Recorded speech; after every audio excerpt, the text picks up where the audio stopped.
Il vient d'où, ce Ruach Shtut? Quoi, comme ça, dans l'air, il y a des vents, il y a des mistrales de Ruach Shtut?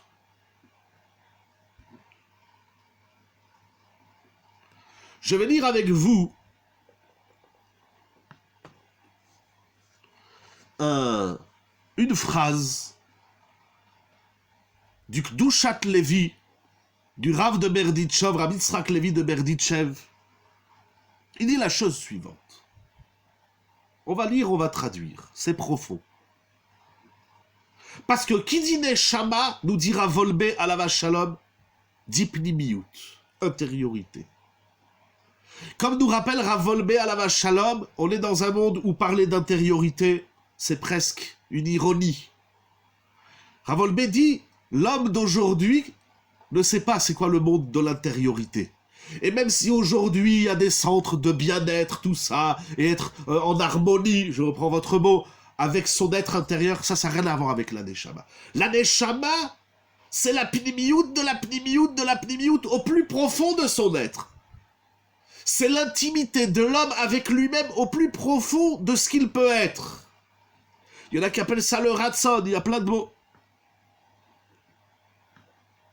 Mais c'est pas grave, on est avant Kippour. Tout celui qui faute a un vent de folie, et donc même Adam Arishon. En Adam chote achetikanes boruach shtut. Alors on va lire le Kdushat Levi, on va le lire, on va le traduire. Que chez Aneshama, lorsque l'âme me'ira ba'adam, lorsque la Neshama, elle est éclairante, elle rayonne dans l'homme. Veyodea sheesh alav boré melech rav veshalit. Lorsque la Neshama éclaire, illumine l'homme, alors l'homme prend conscience, il sait qu'il y a au-dessus de lui un créateur, un roi, un maître, un gouverneur qui a Kadosh Baruch Hu. Et donc, ou eno chote bevadai, il peut pas fauter. Lorsque ta Neshama, elle est en mode lumière, allumée, elle est on, tu peux pas fauter. C'est impossible. Et il continue, Vezeu Shamru Ramotenu Zichronam Livracha, c'est ça qu'ils ont dit les Chachamim. En Adam Chote Achetikanes Boruach Shtut. Retzono lomar, Shaneshama Hayodat et Kol Anal, Imistaleket Mimenu Veazu Chote. Écoutez, c'est bien ce que vous avez dit, l'harmonie entre le corps et l'âme. Mais c'est quoi? Pour faire l'harmonie, c'est comme dans un couple. Pour faire l'harmonie, il faut comprendre la désharmonie. Lorsque la Neshama éclaire, elle allume la lumière, elle est lumineuse, alors l'homme, il ne peut pas fauter. Seulement, il y a un paradoxe qui est énorme. C'est que lorsque la Neshama, elle est en mode lumière, et elle prend tellement conscience, c'est tellement clair et évident pour elle, qu'Akadosh Baruch Hu, il est le Boré Melech Rav Shalit, il est le créateur, le roi, le maître et le gouverneur, alors la Neshama, elle supporte plus le corps. Parce que le corps, c'est tout le contraire. Le corps, c'est obscurité, c'est matérialité, c'est les désirs, les instincts, les pulsions. Elle supporte plus là où elle se trouve. Elle est en galoute. Alors, elle s'en va. Et alors l'homme, il faute. C'est-à-dire que le Ruach Shtut, ce vent de folie, c'est la Neshama qui s'en va. Et il dit le Kdushat Levi, c'est très profond, je ne sais même pas pourquoi j'étudie ça, mais je me dis c'est pas possible, on ne peut pas passer à côté de quelque chose d'important. C'est tellement puissant, elle vit ce paradoxe, cette désharmonie entre le corps et l'âme fait que la Neshama, à un moment donné, elle ne supporte pas, elle s'en va. Elle arrête de mettre de la lumière au corps parce que le corps, il veut pas cette lumière, il refuse. Alors elle s'en va. Comme elle s'en va, le corps, alors il peut agir, il peut fauter. Mais la Neshama, il dit le Kdushat Levi, la Neshama aussi, elle va recevoir une sanction, un Onesh, parce qu'elle n'avait pas à partir. Donc la faute, c'est ce paradoxe qui est entre le corps et l'âme, la Neshama qui voit la lumière, pour elle tout est clair, le corps qui supporte pas la lumière, et ça fait un grand boom, et donc l'homme il faute. Qu'est-ce que ça veut dire tout ça? C'est très profond, c'est très profond. Et c'est en nous. C'est de mettre des mots sur des choses que nous vivons. Je vais employer un autre mot que Neshama pour donner un machal. C'est à une autre dimension. La Neshama, c'est bien plus haut que le machal que je vais vous donner. Par exemple, vous faites quelque chose qu'il ne faut pas faire. Vous savez, vous êtes conscient qu'il ne faut pas griller un feu rouge. Parce que c'est grave, il y a des gens qui meurent tous les jours à cause de ça. Vous êtes conscient qu'il ne faut pas parler au téléphone lorsque vous êtes en voiture, vous le savez. Vous avez déjà pris des PV, Chazve Khalila. Ou on a tous quelqu'un à droite à gauche qui s'est pris un PV parce qu'il a parlé au téléphone. On sait que c'est grave. Il y a des gens qui meurent tous les jours sur les routes à cause des mahaboulim qui parlent au téléphone ou qui regardent leur téléphone.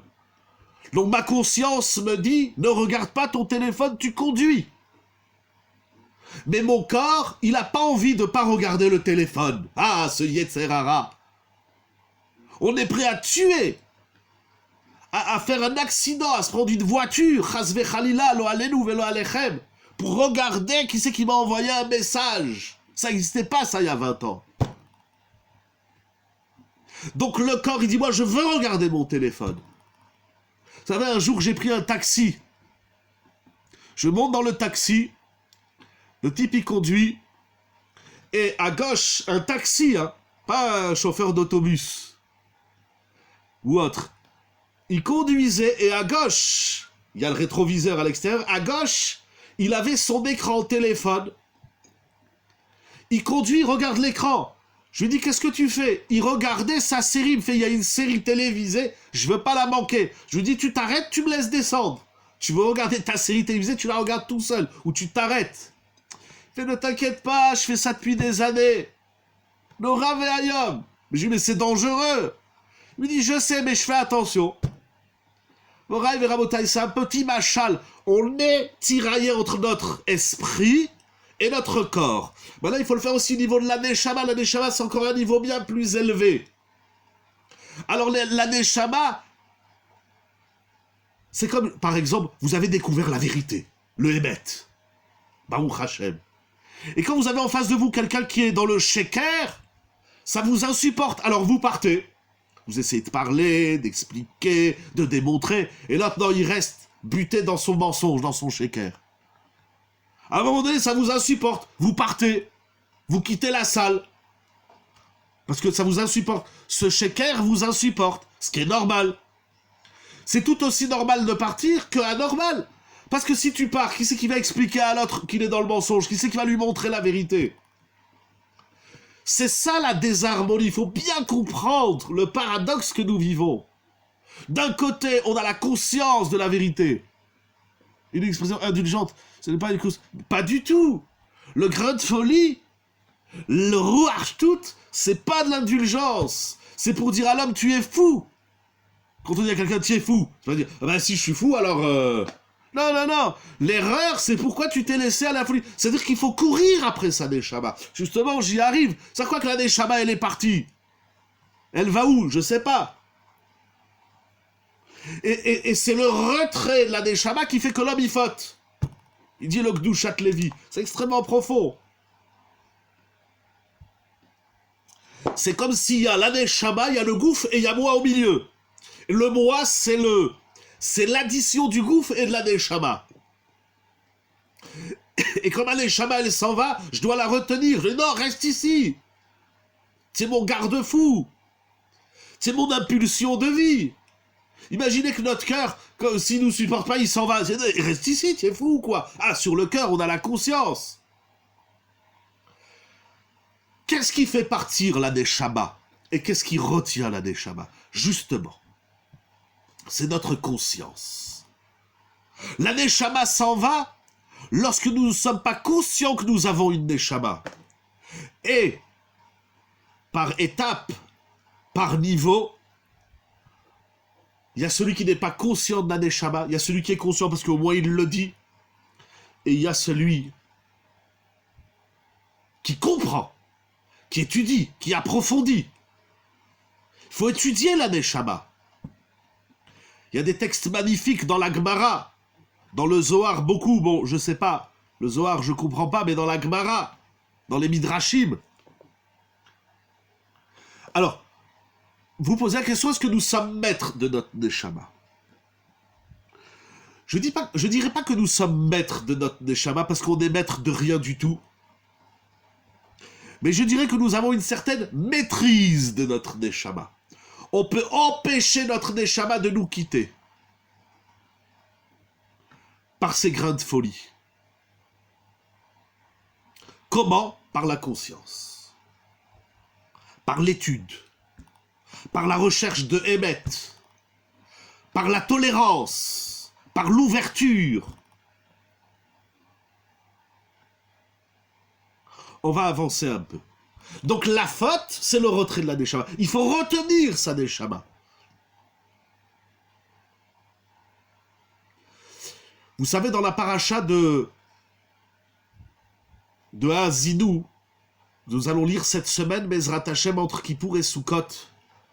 À la fin de la paracha, c'est écrit que Moshe Rabbeinu va mourir. Il y a des très bons midrashim dans le Sifri, dans Midrash Rabbah, entre Haazinu et Zatameracha.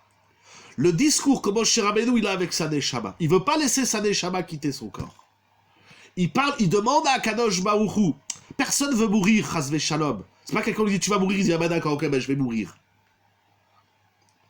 Mais est-ce qu'on parle avec le corps? Qui c'est qui veut pas mourir? C'est ton corps, c'est ton âme, c'est ton sechel, c'est ton fric, c'est ton pognon, c'est ton business, c'est ton compte en banque. Qu'est-ce qui veut pas mourir en toi?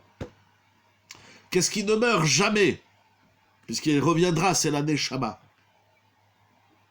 Je disais tout à l'heure, la neshama c'est la parole, la neshama.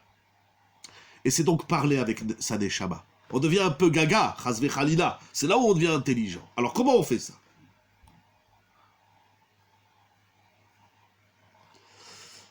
Une autre phrase du Kedushat Levi.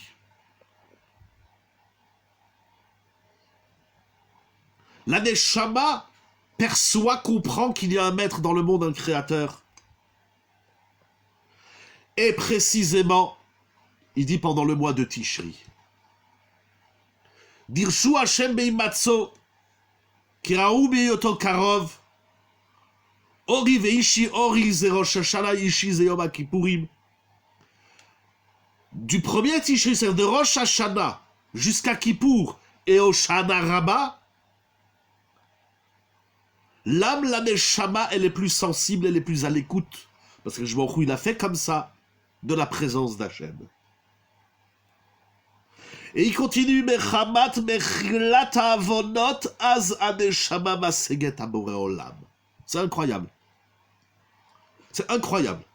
Lorsqu'Hachem, il nous pardonne. Pourquoi on demande à Hachem de nous pardonner? Pourquoi? Pour que le Covid, il s'en aille. Pour gagner plus d'argent. Pour aller passer des vacances. Pour avoir une vie plus matérielle, plus tranquille. Pourquoi on demande à Hachem de nous pardonner nos fautes? Pourquoi? Ah ben j'ai fait des avérotes. Ah ben, comme ils disent les Français vulgairement, j'assume. Qu'est-ce que tu assumes? Que je m'en va te tomber sur la tête, Razvé Khalila. Alors c'est dire quoi? Pourquoi on demande à Hachem de nous pardonner nos fautes? Pourquoi on lui demande? Eh ben on a fait une erreur. Eh ben Razvé Khalila, on va subir les conséquences, c'est tout. C'est quoi? Tiens, même Ben Adam la Chavero, tu as blessé quelqu'un, tu l'as mal passé. Je te demande pardon.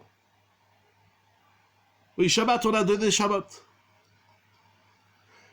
On va déjà essayer d'apprendre, entre guillemets, Mechila, utiliser une. Après, on verra la deuxième Shabbat.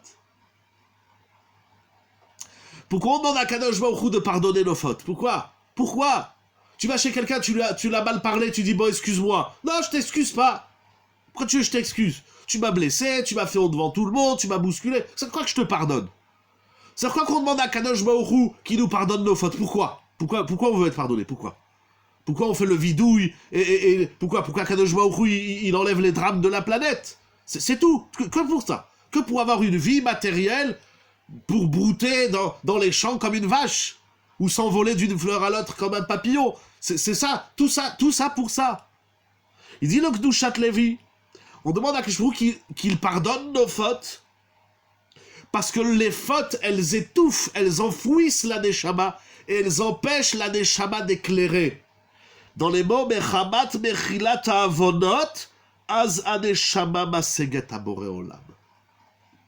C'est incroyable, vous comprenez le retour. La neshama, elle s'en va, je faute. je faute, elle s'en va encore plus, elle est abîmée, elle est enfouie, elle est dans l'obscurité. Je dis Hachem, nettoie-moi les fautes, la graisse de la Avera, et ce qui va permettre à la Neshama de d'éclore parmi toutes ces crasses dans lesquelles nous l'avons enfouie. Et lorsqu'elle reconnaît Akadosh Baruch Hu, alors là on arrive au Tachlit de la Bria. Là on arrive à l'objectif de la création.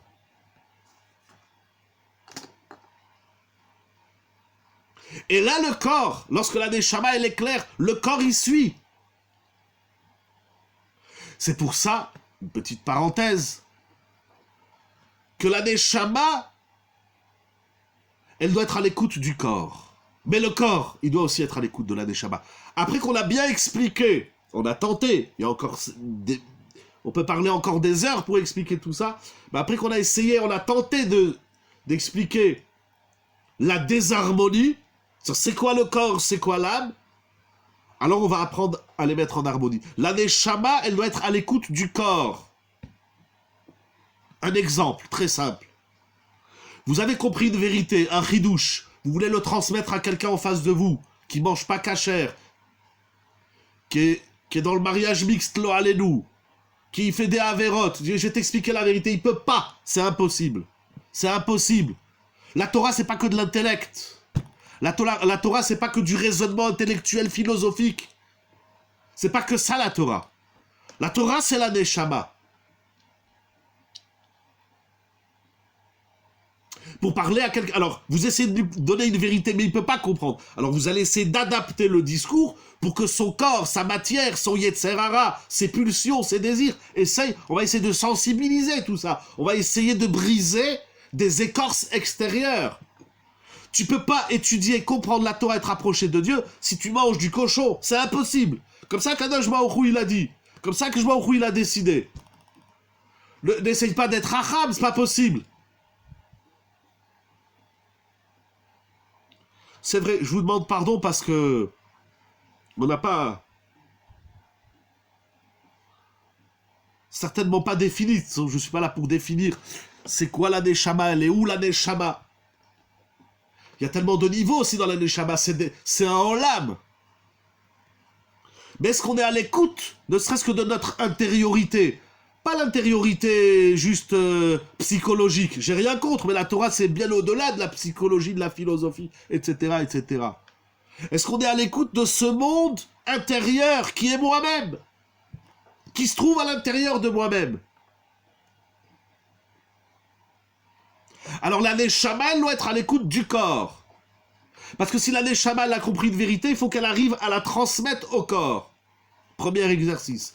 Mais il faut aussi que le corps, il soit à l'écoute de la Neshama. Il faut qu'il la laisse parler. Il faut qu'il la laisse s'exprimer. Alors à Kippour, c'est pas très compliqué. Parce que le corps, on le met de côté. On se lave peu. On mange pas. On met pas des belles chaussures en cuir. On est comme des malachim. Et au moment de la Neila, comme c'est écrit dans les Sfarim, au moment de la Neila, on se retrouve au summum de la Neshama qui s'appelle la Yechida. La Neila, c'est le moment où, certes, on chante Kel Nora Alila, c'est la dernière heure du jour de Kippour.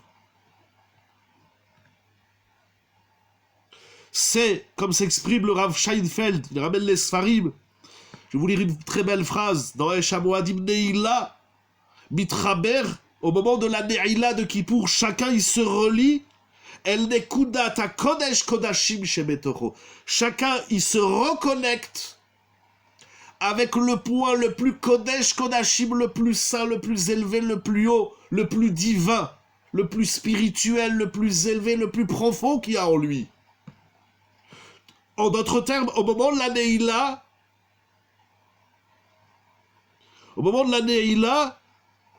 on est plus de ce monde, on n'est plus là. À la Neila, on ne prie pas pour la Parnassa, on ne prie pas pour la santé. Ça, on a fait Rosh Hashanah, les Yamim Noraïm.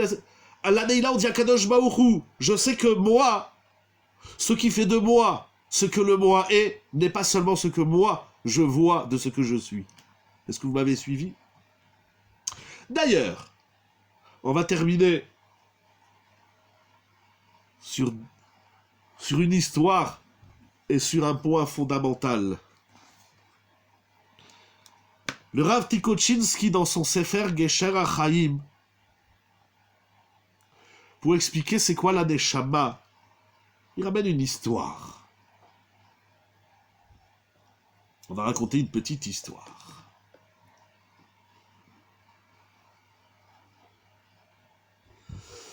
Il y a un jour une femme qui, Baruch Hashem, est enceinte. Donc elle va chez son médecin, on lui fait une échographie, et le médecin annonce au couple: Monsieur, madame, vous êtes enceinte. Mazal tov, mazal tov, mazal tov. Mais, ça c'est la première bonne nouvelle. La deuxième bonne nouvelle, l'échographiste leur dit: vous savez, monsieur, madame, vous en avez pas un dans le ventre, vous en avez deux. Vous portez des jumeaux. Ah, Ribono shel olam ishtabach shemo, mais quel cadeau immense! Deux enfants en même temps, mais c'est... Parler du rêve, c'est plus qu'un rêve. On a dans l'histoire Rivka qui a mal au ventre. Elle va voir Shem. Mistamak, elle a aussi été chez les médecins. Mais elle était aussi chez le Gadol Hador. Elle dit: Rav, et le Rav dit: t'inquiète pas, tu as deux univers dans ton ventre. Yaakov et Esav, deux mondes, deux peuples, deux nations. Et voilà qu'un jour, cette femme, elle est sur son canapé, les mois de grossesse avancent, elle se repose, elle est allongée sur son canapé. Elle dit: tiens, je vais essayer d'écouter les deux enfants que je porte en moi. Les enfants, il faut leur parler très tôt, comme c'est écrit dans la Gemara Masechet Yoma. Même dans le ventre de la mère, il faut parler aux enfants. Soit ils voient, ils entendent, ils mangent. Et voilà qu'un jour, elle a sa main comme ça, sur elle, et elle entend les enfants, ils ont une discussion. De quoi peuvent-ils parler, ces deux enfants? Est-ce que le repas, il est bon? Est-ce qu'il fait chaud? Est-ce qu'il fait froid? Est-ce qu'on allume la clim? Est-ce qu'on met le ventilateur? Est-ce qu'on peut avoir de l'eau fraîche? Un café? Elle entend toutes sortes de discussions. Et voilà que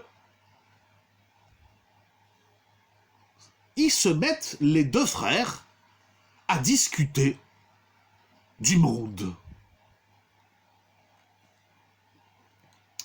Et il y en a un qui dit à l'autre, il dit: tu sais, on dit que nous vivons 9 mois dans le ventre de notre mère et qu'au terme de 9 mois, nous allons sortir de la matrice et on va connaître une autre vie. Ha! L'autre frère, il lui dit: mais tu es complètement fou, tu crois à ces sottises? De quoi tu parles? Il dit: écoute, même s'il y a une vie derrière cette matrice, derrière ce ventre, aujourd'hui on est là, on profite, on est à la piscine toute la journée, on mange, on dort et on boit aux frais de la princesse. Qu'est-ce que tu me prends la tête de qu'est-ce qui va se passer dehors? Mais plus que ça, moi, j'y crois pas à ce monde extérieur. L'autre frère, il essaye de le raisonner, il lui fait: mais enfin, tu sais bien, tu as bien reçu des messages ou tu as lu les médias, mais tu sais bien qu'il y a une vie autre que celle embryonnaire. Il dit même: on le sent, on le voit. Tantôt, la piscine, elle bouge. Il y a quelqu'un qui nous balade à droite, à gauche, faire les courses, à la maison, à la cuisine, au lit, etc. Tu sens tu entends des bruits. Regarde, chut, tu entends pas? Oui, il entend le père qui dit à la mère: allez, repose-toi, etc. Et la mère qui dit: oh là là, et ci et ça. Et bah, au Hachem, et elle chante. Il dit: regarde, là, elle est en train de chanter Tehillim. Ah, tu entends pas? Elle dit: les David Bismor. On va sortir, on va voir un beau monde. Alors l'autre frère, il lui dit: écoute, ton discours, il m'a l'air très agréable, tu me fais rêver, mais je crois que ça vaut pas le coup d'investir dans des fantasmes. Je crois qu'il n'y a qu'un idiot qui peut croire à une vie autre que extérieure à cette matrice. Moi, je suis bien ici. Alors, tes grandes discussions irrationnelles, elles m'intéressent pas. Alors l'autre frère, il lui dit, écoute, si tu crois pas à cette vie extérieure de la matrice, alors pourquoi on a des oreilles? À quoi ça sert? Et une bouche et un nez et des yeux? Faut bien qu'on les utilise. Tu crois que c'est juste pour cette poche d'eau dans laquelle on se trouve? Oh là là, l'autre il lui dit, oh là là, tu fais l'intellectuel. Oh là là, tu rêves. Oh, on est là, on est ici.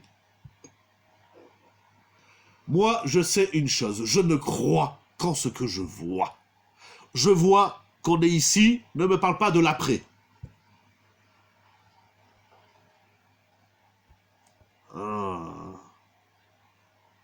Bon, il entend un peu le discours de son frère. Il lui dit, bon, allez, tu dis on sort, mais qu'est-ce qui nous attend dehors? Qu'est-ce qui nous attend? Qu'est-ce qui nous attend? Mais c'est ça qui est intéressant. Qu'est-ce que toi, tu crois qui nous attend? Moi, il dit, écoute, pour moi, la vie, elle s'arrête là, et quand il n'y aura plus de place, eh ben, plouf, ça va exploser, il va y avoir une espèce de Big Bang, et on va revenir à Maaseberi, au Tohu Vavohu. Pourquoi tu es si négatif? Et bon, Bekitsu, vous avez compris leur discussion fondamentale, existentielle. Et puis voilà que tout d'un coup, on leur laisse pas le choix. Et on entend Mazal Tov, Mazal Tov, Mazal Tov, Morav et Rabotai. Ça veut dire quoi tout ça?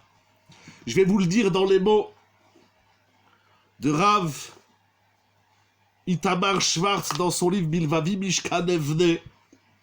Il a d'ailleurs écrit un livre extraordinaire sur la Neshama, Daet Nishmatecha, parmi les livres intéressants.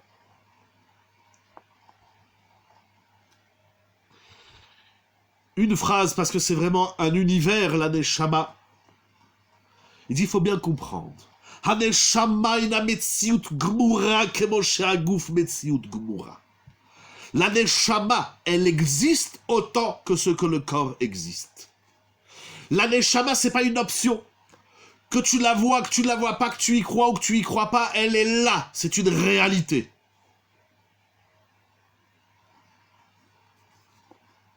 Chaque souffle de ta vie, kol ha-neshama te'alelka, alléluia. La Gemara, elle dit al kol neshima ou neshima. La Gemara, elle traduit neshama par neshima. Chaque respiration témoigne de ta neshama. Le Covid qui nous a pris notre oxygène. D'abord, tout vient d'Akadosh Baruch Hu. C'est pas le Covid, il n'enlève rien du tout. Mais il nous rappelle qu'on respire. Et respirer, c'est la neshama. Vaïpar be'apav nishmat chaim. Akshbrou, il a insufflé déjà de l'oxygène. La neshama, ça commence par l'oxygène que tu respires. Et l'oxygène que tu respires, c'est chaque seconde de ta vie. Et chaque seconde, pourquoi Hachem il a fait pourquoi il n'a pas fait qu'on respire une fois toutes les 10 minutes ou une fois par an, on se bouffe une bouteille d'oxygène et on est tranquille un an? Non, le souffle de ta respiration témoigne de ta neshama.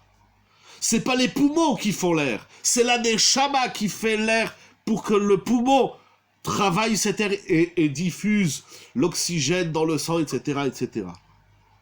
Attention, il dit bien, la neshama, ce n'est pas qu'un éveil. Kit orerut, lo kit lavut. La neshama, c'est pas seulement je m'enflamme. Ah, là, c'est ma neshama.